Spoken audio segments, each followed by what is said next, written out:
Voici les actualités à Madagascar. Aujourd'hui, place aux revendications. Des étudiants en médecine ont manifesté d'un CATS jusqu'au ministère de la Santé à Mbouidaï. Ils dénoncent le manque de considération pour la santé publique et réclament une hausse du budget de la santé à 15%, ainsi que l'intégration de 25 000 paramédicaux en poste depuis plus de 10 ans. Leur marche les a menés jusqu'à l'Assemblée nationale à Timbazaz pour faire entendre leurs revendications. En réponse, le ministère de la Santé publique a lancé un audit interne pour renforcer la transparence et la bonne gouvernance. Un comité de suivi sera créé cette semaine pour examiner les doléances des syndicats et du personnel médical. Toujours sur le plan social, les employés de l'assurance Mama ont annoncé une grève et le blocage des services administratifs. Ils réclament la dissolution du conseil d'administration qu'ils accusent d'agir comme un directeur général sans légitimité. Selon eux, le mandat du conseil a expiré depuis 2023. Du côté de la Jirama, la tension monte également. Selon Infoculture, les employés entameront une grève générale à partir du mardi 11 novembre à 8h. Ils exigent la révocation du directeur général Ron Weiss et refusent le nouvel accord de la société. Tous les bureaux appliqueront un service zéro pendant le mouvement.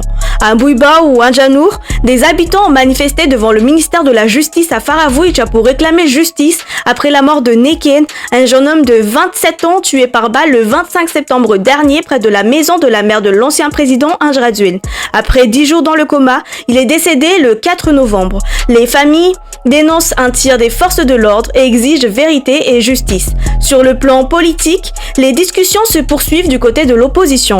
Les représentants de l'ex-président Anjradzuin via l'IRMAR ont rencontré la délégation de l'Union africaine ce week-end, conduite par Mohamed Idriss Farah. Ils ont qualifié le régime actuel du colonel Michael Randjanerin de coup d'état militaire et présenté leurs propositions pour une sortie de crise. L'Union africaine, première à condamner le changement de régime, poursuit sa mission à Madagascar pour encourager le dialogue et la stabilité. De son côté, la ministre des Affaires étrangères Christine Razanamassou œuvre à obtenir la levée des sanctions imposées au pays. Toujours dans l'actualité politique, le domicile de Naina Andjiatsitouaine, ancien ministre et proche de Radzuin, a été perquisitionné dans une affaire liée à la SMGD et à un emprunt de 11 milliards d'ariars. L'ancien maire d'Antananarivo a par ailleurs annoncé sa retraite politique après 8 ans dans l'administration.